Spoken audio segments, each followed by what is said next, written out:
Ladies and gentlemen, the captain has turned on the fasten seatbelt sign. If you haven't already done so, please make sure the volume of this podcast is set perfectly to your listening enjoyment. Please take your seat, whether that's on the treadmill, car, sofa, or bed, and buckle in for the last trip. My name is Jamie Beebe, and I'll be your tour guide, recreating someone's last days in paradise. On behalf of myself and everyone behind the scenes, please enjoy the Last Trip podcast. And because nobody likes a long flight to get to where they want to be, let's prepare for takeoff.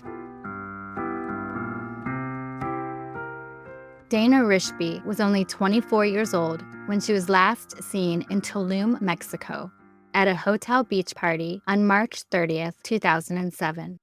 She had arrived a few days earlier and met up with an American who let her stay in his hotel and was later named as a person of interest because he was the last person to see her. In the last 17 years, there have been very few clues and a lot of rumors.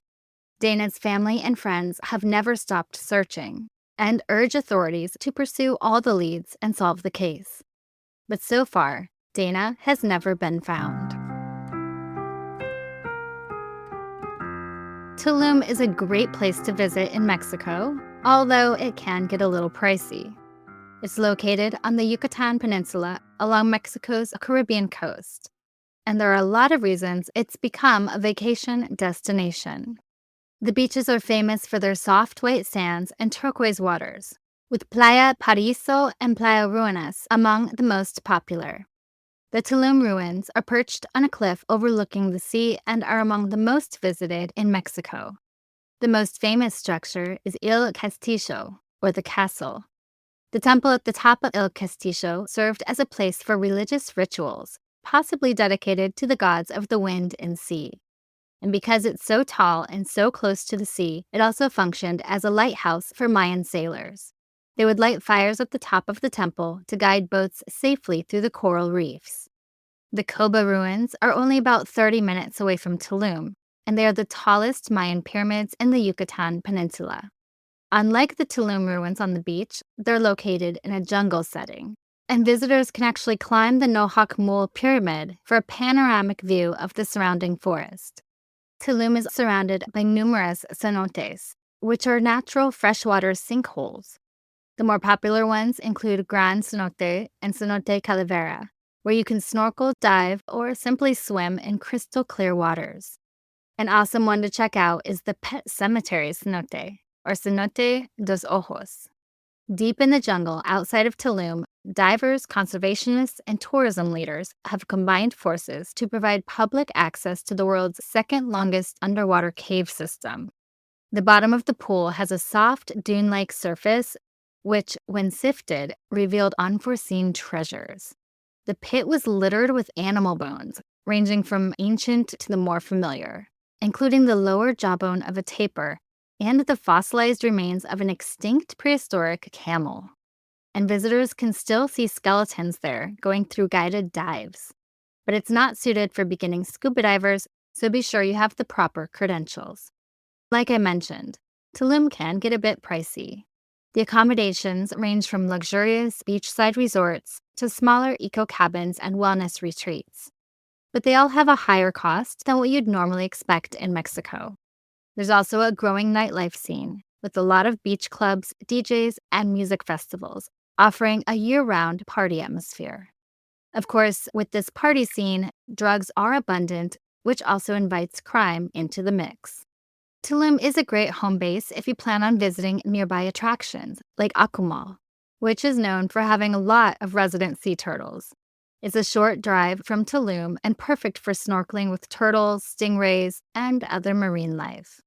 But Tulum wasn't always the luxurious getaway it is today. In the 1980s and 90s, it became popular among budget travelers and backpackers looking for a quieter alternative to Cancun. At that time, it was mostly rustic beach huts and eco-friendly cabanas.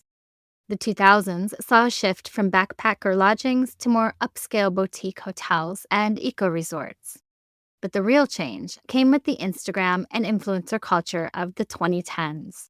Photos and videos around Tulum have become iconic.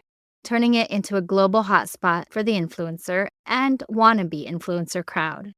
The view of Il Castillo against the Caribbean Sea is perhaps the most famous photo you can post on Instagram to say you've made it to Tulum, with the sunrise or sunset photos being especially popular.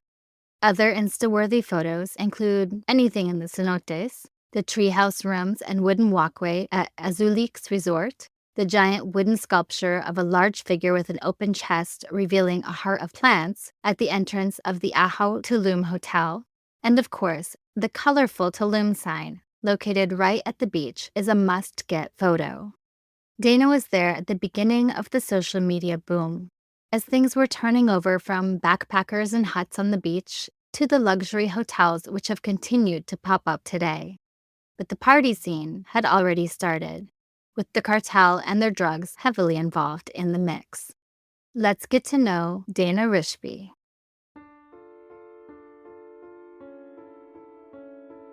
Hey there, true crime aficionados. Looking for a podcast that's as twisted as it is hilarious? Well, you've stumbled upon the perfect place. Welcome to Luminol On The Wall, or as we like to call it, Lotwa. I'm Becky, the sunshine to your day. And I'm Bevy, the moonlight to your darkness. Together, we're the sisters you never knew you needed, bringing you true crime like you've never heard before. Picture this.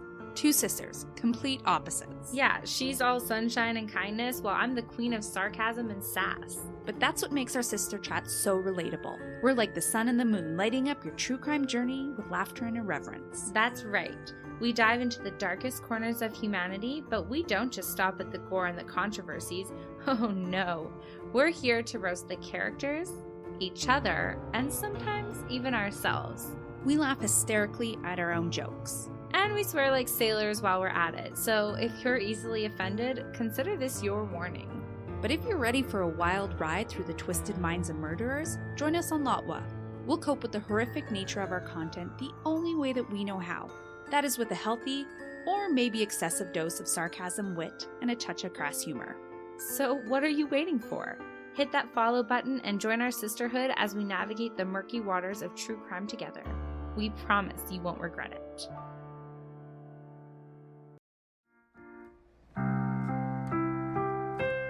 Dana Rishpy was born on May 26, 1982, to Dror and Danya in Haifa, Israel. She was the baby of the family, born 10 years after her 3 older siblings. She was a happy kid and had a great childhood. Her father was a pilot who worked for the Ugandan dictator Idi Amin during the 1960s, and her mother was a travel agent. Her parents were adventurers, and she traveled extensively with them growing up, which fueled her love of traveling as an adult. Because her mom was German and her dad was Israeli, Dana was a dual citizen of Israel and Germany, and she spoke Hebrew, German, and English fluently. She had a striking appearance. After being photographed by a family friend when she was young, she modeled for a brand of grapes in Israel, which resulted in her photo on the stickers of every bag of grapes sold. She was also the voice of children's programs on Israeli TV, specifically the voice of Sakura Kinomoto, the heroine of the popular Japanese series Cardcaptor Sakura. All Israeli children from age 7 to 15 were fascinated by this character. There's even a website for Sakura fans, which helped make Dana a recognizable name in that world. Dana became a vegetarian at the young age of 4 and would not wear anything made from animal skin. She was always concerned about healthy living and didn't smoke cigarettes or drink, nor did she tolerate people who did. She was strong-willed, the type of person who would get something in her head and make it happen. She didn't let anything stop her and was ready to take on the world. She always loved drawing and animation and had a great talent for it, so she toyed with a number of different artistic careers, ready to make her mark, even at a young age. She would compose songs, loved the outdoors, and loved sports. Like all Israeli citizens, Dana completed her military service, and after that, she was ready for all the doors that were open to her. She loved being abroad and traveled solo to several countries. Before her trip to Mexico, she left Tel Aviv in February of 2007 for New York, where her parents had a vacation home. She stayed for a couple of weeks, learning photography at a studio owned by a friend of the family. After that, she left for San Francisco to check out some colleges, interested in a career in animation. She toured several schools and even applied to one of them, planning to attend the following year. From there, she traveled to Los Angeles to visit with some cousins on her mother's side, staying with them for a couple of weeks and exploring the city. She originally planned to meet up with her parents, who were on a backpacking trip in Patagonia. But by the time she looked at tickets, the prices had gone up and there was no longer room available in the tour group they were on. While Dana was in California, she spoke with her parents on a daily basis, telling them about what she was up to and how much she was enjoying her travels. She was trying to decide whether to stay in LA or travel to warmer South America. But her parents steered her away from South America because they thought it would be too dangerous for a solo female traveler. That's when she found a cheap $120 ticket to Cancun and opted for that beach trip, because according to her, anything was better than the cold. Dana headed to Mexico while her parents finished up in Patagonia and went back to their New York apartment to enjoy a few weeks in the city, going to concerts, the opera, and art exhibitions. Dana was well-traveled, kept in touch with her family, and had never run into any problems while traveling before, so they had no reason to suspect anything would go wrong on this trip. But things did go terribly wrong. And today, we still have very few clues and even fewer answers. Let's dive into what we know about this case after a word from our sponsors. Dana arrived in sunny Cancun around March 26, 2007. She spent the first couple of days touring the sites, making new friends, and hitting the beach parties at night. On March 28th, she sent an email to her parents saying that she had arrived in Cancun and was planning to travel in the area for several weeks. She met some foreign tourists and was going to take a boat trip to a nearby island. She was having a great time, enjoying her getaway and the warm weather. Dana always kept her parents up to date on what she was doing and would never go more than a day or two without reaching out. They had no way of knowing that would be the last time they ever heard from her. 2 days later, she left for the town of Tulum after meeting an American she called Maddie, who said he lived there. She had heard from other travelers that it might be hard to find a place to stay in the town full of tourists, so Maddie offered to let her stay with him at the Mezzanine Hotel. Later that night, the two went to a Friday night beach party that the hotel threw every week. She spent the night dancing and listening to a drum circle. And the last time anyone remembered seeing her was at 1:30 a.m. She had taken a water bottle and was preparing to leave the club with Maddie. But she has never been seen again. Nobody truly knows where she went, who she was with, or what happened after that, because several stories and clues have come to light throughout the years, but nothing has ever been confirmed. On April 7th, Dana's mom received a phone call at their Manhattan apartment, and the man on the other end of the line identified himself as Maddie. He told Danya that Dana had left her backpack with him and he couldn't get a hold of her.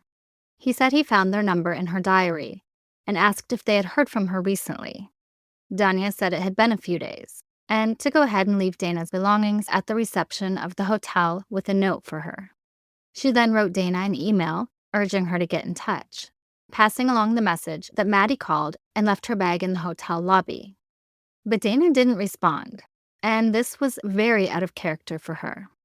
At the time of the call, they had no reason to suspect Maddie was anything other than a friend that Dana had left her backpack with, so they reached back out to him looking for more information. He answered by email, only saying he had not heard from Dana since March 31st at 11:30 a.m., when she said she was going to visit the Mayan ruins with some French Canadians she met.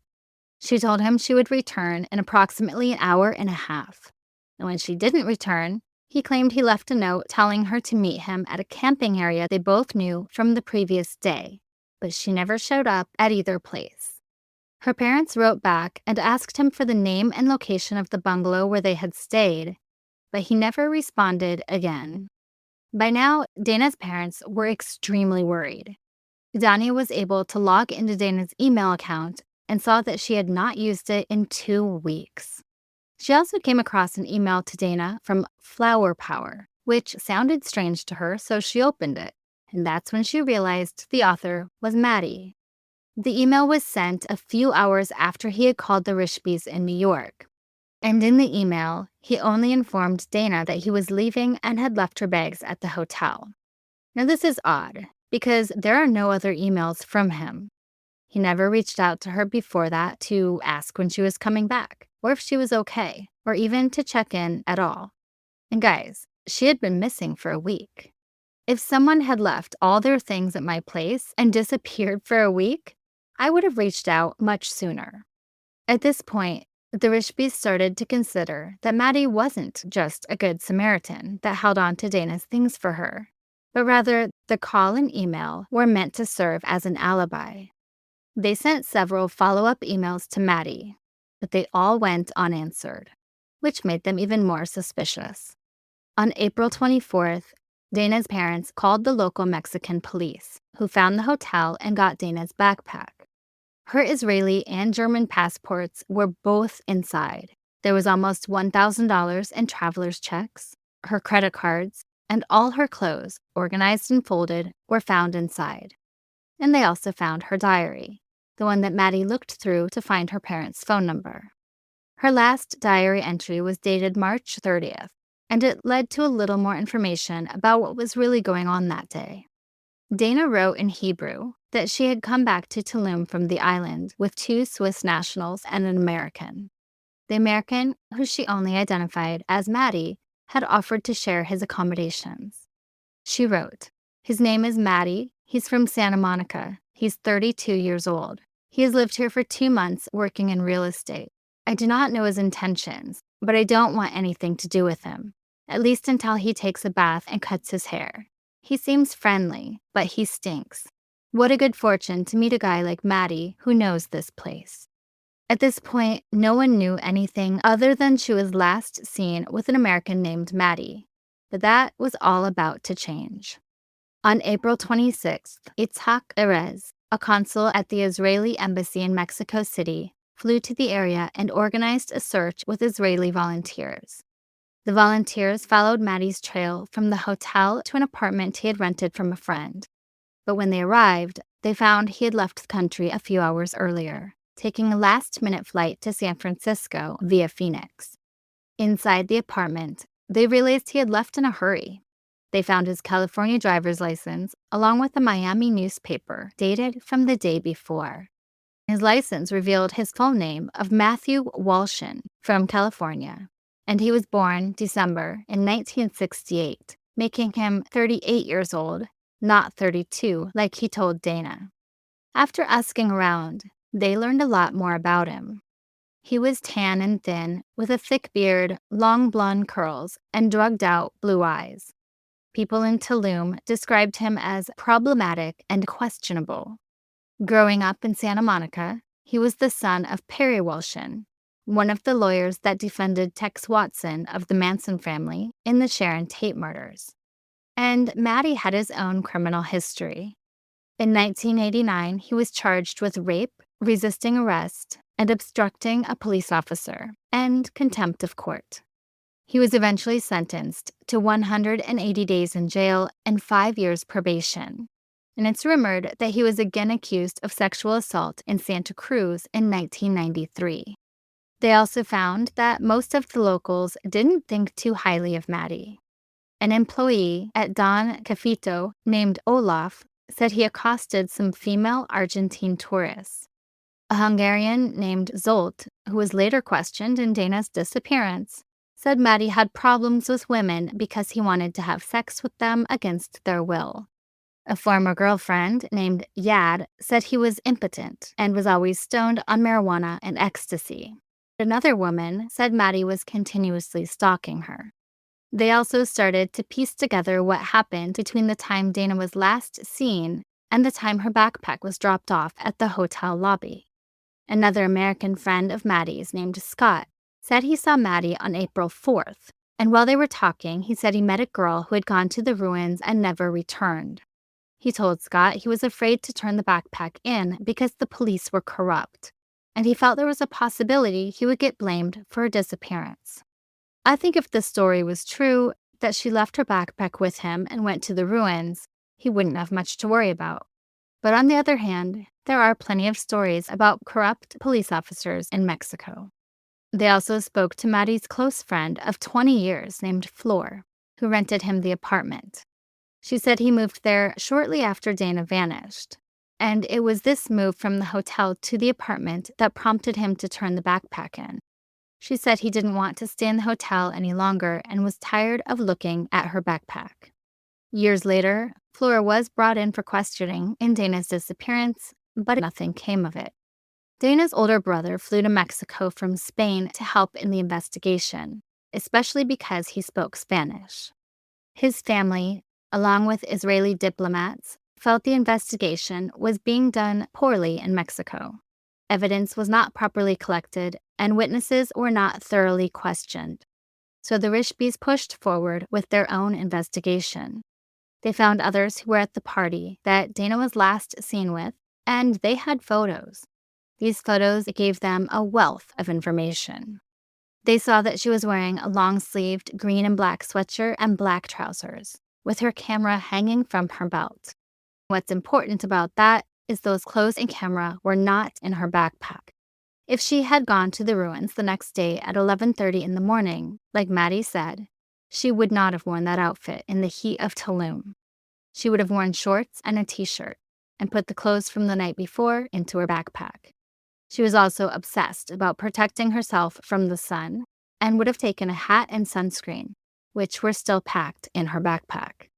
They also saw a photo of a man at the party with Dana that they wanted to find for questioning. It's a grainy photo, but to me it looks like Maddie, although none of the sources I found could determine if it was him or someone else, or if they ever even found the person. A few months after her disappearance, Mexican authorities announced they found witnesses in Belize and Guatemala that had seen Dana and Maddie and later identified them in photographs. Because of this, Mexico declared the investigation was closed. But her family knew it wasn't them and thought Mexico was just trying to bury the story because it was bad for tourism. And they were probably right. First of all, both of Dana's passports were left behind, so it would have been really hard, if not impossible, for her to travel to not just one, but 2 other countries without them. Also, they knew for a fact that Maddie was in the United States, so they dismissed the witness accounts and continued to look for Dana. Luckily, the case was revisited when journalist Sylvia Carem published a 6-part investigation in the Mexican newspaper La Reforma, denouncing the work of the police. She said the negligence was due to their eagerness to protect the booming tourism business in the Cancun region. And she released a very comprehensive report of everything that was known about the investigation up until that point, including information about Maddie and his criminal past. Things had been at a standstill after Mexico closed the investigation, but Dana's family was never going to give up. They felt that Maddie knew where Dana was or what happened to her, so they hired a private investigator. And this private investigator really got down to business. In mid-September, the detective was following Maddie when he confronted him on a street in El Cerrito, California, a town near Berkeley. The two ended up in an all-out brawl, with the private investigator saying Maddie told him they'd never find the girl in Mexico. Once the fight was over, Maddie ended up spending a night in jail and was released the following day. Finally, in December of 2007, Mexican federal authorities opened a new investigation, saying they had new evidence. But since then, clues have been few and far between, although there have been a few updates through the years. In 2009, the Rishpys received information that made them believe that a family of tourists from the Willowbrook area of Houston, Texas, tried to help a woman resembling Dana. The family found her unconscious and apparently drugged in a roadway in Playa del Carmen, Mexico, in early April 2007. But then a man who claimed to be her boyfriend took her away. It was a mother and father and 2 older daughters and 2 sons, visiting Mexico on a cruise ship docked in Playa del Carmen. It's not clear whether they ever found the family, but after searching for them, it became just another dead end in this case. Authorities brought in several people through the years for questioning, but they were all let go without gaining any additional information. At one point, Mexican police reportedly arrested Jorge Ruiz, a caretaker for Playa Esperanza, a hotel near the mezzanine. A witness arrested by police on a rape charge alleged Ruiz had picked Dana, Maddie, and 8 others up in a van and took them to a separate place. There, the witness claimed that Dana was given drugs and overdosed. Ruiz was questioned for a few days and then released. Supposedly, a homeless person led them to remains that were suspected to be Dana's, buried in Tulum. Media suggested it might have been the work of organ traffickers, and the body was sent for DNA testing, but again, nothing came of it. In February of 2012, Mexican state authorities said their investigation provided evidence that the body of a young woman had been buried deep in a pit outside of Tulum. But again, that turned up nothing. Dana's body has never been found. We have never had any confirmed answers on where Dana might be.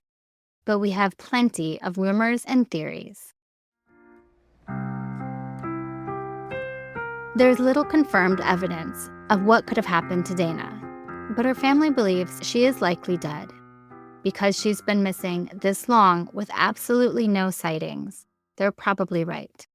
There are a lot of rumors surrounding Dana's disappearance, and they don't all have to do with Maddie, who has always maintained his innocence in this matter. Mexico is known for their cartels and gangs, who are very violent. It's entirely possible Dana was in the wrong place at the wrong time and met up with someone who harmed her. Even a random act of violence after leaving the party that night. Maybe she never made it back to the apartment with Maddie, and he was too scared to tell anyone because everyone thought she left with him and he didn't want to be blamed. There was a rumor surrounding the Hungarian, Zsolt Feyer, who was later questioned and released. He allegedly said that on March 30th, he attended the party at the hotel mezzanine, and at around 1 a.m, Maddie and 8 of his friends asked him for a ride to the Playa Esperanza and Hope Beach. He agreed to give a ride to whoever could climb into the back of his red pickup truck. He remembered Maddie and a girl with long hair coming along, presumably Dana. And at around 3 a.m., Maddie woke him up and asked to borrow a blanket, but he knew nothing else from there and never saw the girl again. A week later, Maddie told him he had the backpack of a girl who had gone on a trip. He also said he had given Maddie several capsules of ecstasy that night. But again, that story is all rumored and alleged because it's not on any official documents. But it does support the theory that Maddie knows where Dana is and used the blanket to carry Dana's dead body. Of course, he also might have been cold and just wanted a blanket. There are a lot of rumors that Dana was given ecstasy or another illicit drug at the Mezzanine Hotel the last night she was seen. She began to overdose, went into convulsions, and was later taken by persons unknown and her body disposed of after that. The authorities searched many areas around Tulum, but there's no way they've been able to search every single spot her body could have been hidden. So it's entirely possible. Dana's parents believe Maddie is behind her disappearance, although they don't believe he could have gotten rid of her body alone, and they feel they will one day find his accomplice, discover the truth, and be led to their daughter. Whatever happens, the more time that passes, the further the truth seems to get. But someone out there knows something, and I hope they come forward, so her family can find the answers they deserve for the daughter they love so much. In recent years, safety in Tulum has decreased because the cartels used to largely keep violent crime out of the resort areas, but that has now changed. Across the area of Quintana Roo, criminal activity and violence may occur in any location at any time, including popular tourist destinations. While not directed at tourists, shootings between rival gangs have injured and killed bystanders, including U.S. citizens. Violent crime, including homicides and assaults, has increased in Tulum. Because of Tulum's recent battle with drug cartels, as well as isolated incidents of petty crime, it's on the watch list of many travel advisories. But while there's been a surge in the crime rate in Tulum since 2017, it's still considered generally safe for travelers. According to the National Citizen Observatory Report of 2024, there were only 1,155 reported crimes in Tulum in 2023. That's a little over 2% of all the crimes reported in the entire Quintana Roo state. The reason Tulum is safer than the rest of the state is due in part to the government's efforts to protect tourists and tone down cartel tensions. The government deployed its National Guard forces to help maintain law and order within the town, and it's been helping. There is increased police presence, enhanced surveillance systems, and the implementation of neighborhood-specific security measures that have helped create safer environments for local visitors. But there are still a lot of dangers, and it's partly because of the party scene that tourists have brought to the area. Because of the rise on the global party scene, the drug cartels increasingly set up bases in town. It's not uncommon to see young partiers doing cocaine or popping Molly, even out in the open. And the cartels are the ones that bring the drugs. The more drugs, the more crime and shootings, the more violence. While most of the incidents aren't typically aimed at tourists, there have been a few tragic exceptions. Every crime that happens in Tulum usually has some link to drugs. A report by Reforma revealed that drug-related violence went up a whopping 783% between 2019 and 2021. The same report also found that party drugs sold to visitors had a direct link to crimes like robberies, theft, and kidnappings. Another problem is police and government corruption, and this impacts the effectiveness of crime-fighting efforts. It erodes public trust in law enforcement. Corrupt authorities often target tourists who aren't quite adhering to the rules. They're under the influence, carrying or using drugs, or even speeding. It's long been known that to get out of trouble in Mexico, you just need to give the police some cash and they will let you go, whether you did something wrong or not.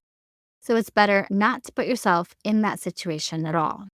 The best way to stay safe in Tulum is to stay away from the party scene. Don't do drugs, don't buy drugs, and don't hang out with anyone who is. If tourists stopped buying drugs in Tulum, the crime would go down because the cartels would move on. Also, be careful at night. Stay in well-lit, populated areas, don't display your wealth, and avoid walking alone. All things that should be common sense. Watch your drink, especially in clubs and other party locations. Get your alcohol directly from the bartender or waitress while you watch them make it. Be sure to remain vigilant and take any precautions to ensure a safe trip. As always, make sure that no matter where you're traveling, you inform someone about your plans before going anywhere. Tell someone reliable where you're going, what you'll be doing, and when to expect you back. And my number one tip to staying alive on vacation is to pay attention to your gut. If something doesn't feel right, it isn't. Dana Rishpy was last seen at the Mezzanine Hotel party in Tulum, Mexico on March 30th, 2007 at around 1 a.m. She was last photographed with an unidentified white male with a thin build. He appears to be either North American or possibly Australian. He is not a fugitive from the law, but is wanted for questioning. Dana was 24 years old at the time of her disappearance and would be 42 years old now.